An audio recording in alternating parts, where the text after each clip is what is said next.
जय श्री कृष्णा। प्रिय दर्शक बंधुओं, एक बार पुनः स्वागत है आप सभी मित्रों का आपके अपने चैनल दर्पण ज्ञान गागर यूट्यूब चैनल में। प्रिय दोस्तों, एक गुरुकुल में दो मित्र पढ़ते थे। दोनों में बहुत ही गहरी मित्रता थी। यदि हम दोनों की स्थिति की बात करें तो दोनों ही बड़े ही निर्धन परिवार से थे।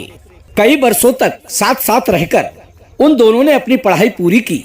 अब वे दोनों शिक्षा पूरी होने के बाद अपने अपने घर चले गए।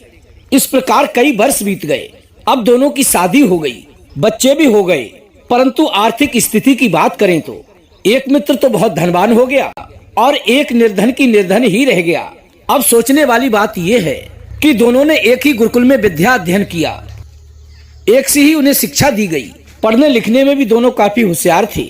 आर्थिक स्थिति भी एक जैसी थी, पर आगे चलकर एक तो धनवान बन गया और दूसरा निर्धन कैसे रह गया। प्रिय मित्रों, एक दिन वो निर्धन व्यक्ति अपने मित्र के घर घूमने गया तो उसने देखा कि उसके बचपन का मित्र नगर का सबसे धनवान व्यक्ति बन गया है। वो ये सब देखकर दंग रह गया कि ऐसा कैसे हो गया। पढ़ा लिखा तो मैं भी उतना ही हूँ, इतना कि मेरा मित्र है। फिर अपने मन में सोचा, खैर कोई बात नहीं, ये सब भाग्य की बात है। शायद उसकी किस्मत में धनवान बनना लिखा होगा और मेरी किस्मत में गरीबी। प्रिय दोस्तों, जानते हो व्यक्ति कहाँ पर चूक करता है? यहीं पर। वह हर एक बात को भाग्य और तकदीर के माथे मर देता है। मैं ये नहीं कर पाया, सब भाग्य की बात है। मैं ये नहीं बन पाया, सब भाग्य की बात है। वो इतने आगे निकल गया, ये सब उसके भाग्य की बात है। उसका भाग्य अच्छा था और मेरा खराब। स्थिति को भाग्य के सिर पर डालकर व्यक्ति पल्ला झाड़ लेता है। अधिकतर लोग यही बात कहते मिल जाते हैं कि क्या करें, मेहनत तो बहुत की पर भाग्य ने साथ नहीं दिया। कभी कभी कहते हैं कि मैं बड़ा ही अभागा हूँ, परमात्मा ने तो हमारी किस्मत ही ठीक नहीं लिखी। हाँ प्रिय बंधु, ये बिल्कुल सच है कि ईश्वर इसे बनाता है वो बन जाता है और जिसे घटाता है वो घट जाता है। परंतु ये भी सच है कि भाग्य और किस्मत मनुष्य के स्वयं के कर्मों से ही बनते हैं और बिगड़ते भी हैं। क्योंकि प्रिय बंधु, ईश्वर कहते हैं तुम कर्म करो, तुम्हारी मेहनत के हिसाब से जो बनेगा मैं अवश्य ही प्रदान करूंगा। और आपने अक्सर देखा होगा कि पापी दुष्ट लोग भी पाप कर्म करके धनवान बन जाते हैं। तो क्या ईश्वर ये कहता है कि तुम बुरे कर्म करो, मैं तुम्हें धनवान बना दूंगा? नहीं प्रिय बंधुओं, उसमें ईश्वर की इच्छा बिल्कुल भी नहीं होती। वो ईश्वर की इच्छा के विरुद्ध झूठ बोलकर, ठग कर, छीन कर, चुरा कर, लूट कर, बलपूर्वक अपने आप को धनवान तो बना लेते हैं, पर परमात्मा सूद सहित उससे वापस भी ले लेता है। प्रिय दर्शक बंधुओं, मनुष्य से बुरे कर्म करवाने की ईश्वर की कभी भी इच्छा नहीं होती। ईश्वर कभी भी अन्याय व अनीति पर चलने की शिक्षा प्रदान नहीं करता। ये तो मनुष्य की स्वयं की इच्छा होती है। ईश्वर कभी ये भी नहीं कहता कि तुम अपने भाग्य के अधीन होकर बैठे रहो। भाग्य तो मनुष्य के पूर्व में किए गए संचित कर्मों का फल होता है, जो इकट्ठा होकर उसे मिलता है। यदि आपका वर्तमान सही होगा तो भविष्य में आपका भाग्य उदय हो सकता है। क्योंकि वर्तमान में किए गए कार्य दो तरह के होते हैं। एक तो वो जो अपना फल तुरंत ही प्रकट कर देते हैं, जैसे प्यास लगने पर पानी पीने से प्यास तुरंत बुझ जाती है, और दूसरे वो जो अपना फल देरी से देते हैं, जैसे कि वृक्ष का पौधा लगाने पर वो लगाने के तुरंत बाद ही फल नहीं देता, लेकिन वो भविष्य में कभी न कभी तो फल अवश्य देता है। तो भाग्य जो होता है वो इसी तरह फलता है, जैसे कि वृक्ष बड़ा होने पर फल प्रदान करता है। यदि वर्तमान में आपका भाग्य जागा है तो इसका कारण भी आपका अतीत होगा। अब वहीं आ जाइए, जब वो निर्धन व्यक्ति अपने मित्र के घर गया तो उसके मित्र ने उसका खूब सेवा सत्कार किया और अपनी कामयाबियों को भी अपने मित्र को उसने दिखाया। तभी निर्धन व्यक्ति ने पूछा कि हे मित्र, तुम्हारी सफलता का रहस्य क्या है? तुम इतने बड़े धनवान व्यक्ति कैसे बन गए? तभी उसका धनवान मित्र कहने लगा कि हे मित्र, मेरे अमीर बनने के कई कारण हैं। पहला कारण व्यक्ति की सोच पर निर्भर करता है कि वो क्या सोचता है और किस दिशा में सोचता है। हर चीज के दो पहलू होते हैं, एक सीधा और दूसरा उसका उल्टा। सीधा तो सीधा ही है, परंतु हमें उल्टे पहलू के बारे में भी सोचकर उसके परिणाम पर भी अवश्य ही दृष्टि डालनी चाहिए, जिससे आप भी हर कार्य में सावधानी बरतते हुए चलेंगे। दूसरा कारण ये है कि समय बड़ा ही मूल्यवान है। इस मूल्यवान समय को व्यर्थ ना गंवाएं। जीवन के एक एक क्षण का सदुपयोग करें। कहते हैं कि जैसे बूंद बूंद से घड़ा भरता है, वैसे ही क्षण क्षण से जीवन बनता है। जीवन के हर एक क्षण का सही इस्तेमाल करने से वो वर्तमान स्थिति तो सुधारता ही है, भविष्य में भी फल देने वाला बन जाता है। विपरीत परिस्थिति में भी समय का सदुपयोग करें। मान लीजिए यदि किसी कारणवश आप जेल में चले गए तो जेल में पहुंचकर सिर्फ आप रोटी ही मत तोड़िए, वहां रहकर आप भविष्य की कार्य योजनाएं तैयार कर सकते हैं और जेल से छूटने के बाद वो कार्य योजना आपके जीवन में काम आ सकती है। तीसरा कारण है उपभोग। किसी वस्तु या व्यक्ति का उपभोग आवश्यकता अनुसार ही कीजिए, व्यर्थ में उससे काम मत लीजिए।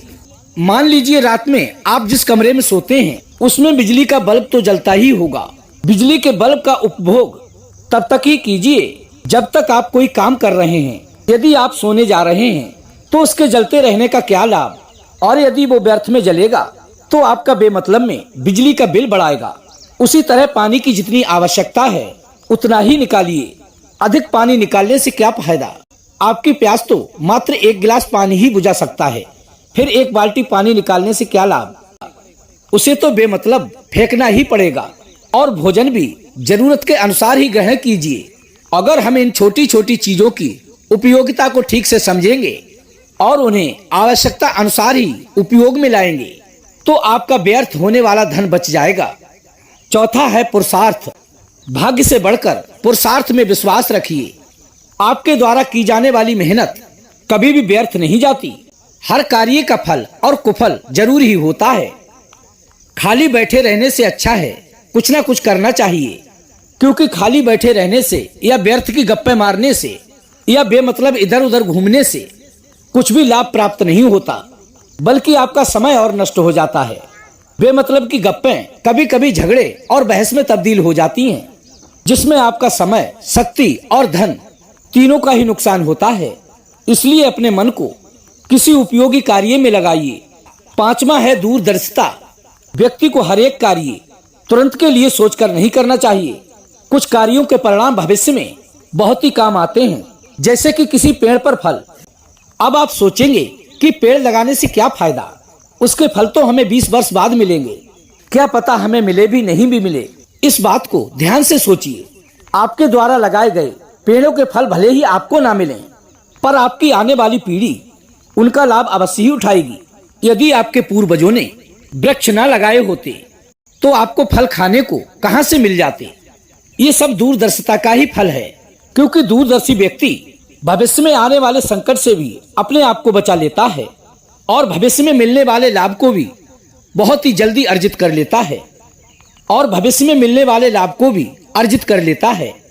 छठवां है अपने कार्य से प्रेम करना और उसमें समय लगाना। प्रिय दोस्तों, जब तुम अपने कार्य को सही रूप से सही समय देंगे तो वो भी आपको एक अच्छा परिणाम देगा। अपने कार्य से प्रेम करने का अर्थ है कि आप बिना बोर हुए उसे निरंतर करते रहें और सकारात्मक ऊर्जा व सोच अपने अंदर बनाए रखें, क्योंकि कोई भी कार्य करने में आपकी सकारात्मक ऊर्जा का बहुत ही बड़ा योगदान होता है। यदि उस कार्य के प्रति सकारात्मक सोच नहीं रखोगे तो आपका उस कार्य में मन ही नहीं लगेगा। सातवां है आपका अच्छा व्यवहार और आपका लक्ष्य। प्रिय बंधु, आपका अच्छा व्यवहार आपको लोगों से जोड़ता है, उन्हें आपसे कार्य करने के लिए बाध्य करता है। आपके व्यवहार में विनम्रता हो, ईमानदारी हो और लोगों को देने के लिए समय भी हो। कई बार लोग कहते हैं कि मैं तो यहाँ आना ही नहीं चाहता था, पर क्या करें, आपका अच्छा व्यवहार हमें यहाँ खींच लाया। आपके व्यवहार ने ही हमें आपके यहाँ आने के लिए विवश कर दिया। प्रिय बंधु, व्यक्ति का अच्छा व्यवहार लोगों को अपनी ओर आकर्षित करता है और आपके व्यवहार की वजह से आपके कार्य में किसी भी प्रकार की रुकावट नहीं आएगी। यदि कोई बाधा आ भी जाए तो आप अतिशीघ्र उससे निकल जाते हैं। आपका अच्छा व्यवहार और आपका सटीक लक्ष्य आपकी सफलता का मार्ग प्रशस्त करता है। तो ये थी प्रिय दर्शक बंधु आज की हमारी छोटी सी कहानी। यदि कहानी पसंद आई हो तो वीडियो को लाइक कर देना, चैनल को सब्सक्राइब कर लेना, हो सके तो अपने सगे संबंधियों और मित्रों तक वीडियो को शेयर अवश्य करें। प्रिय दोस्तों, हम कल फिर मिलेंगे इसी प्रकार की ज्ञानवर्धक चर्चा के साथ।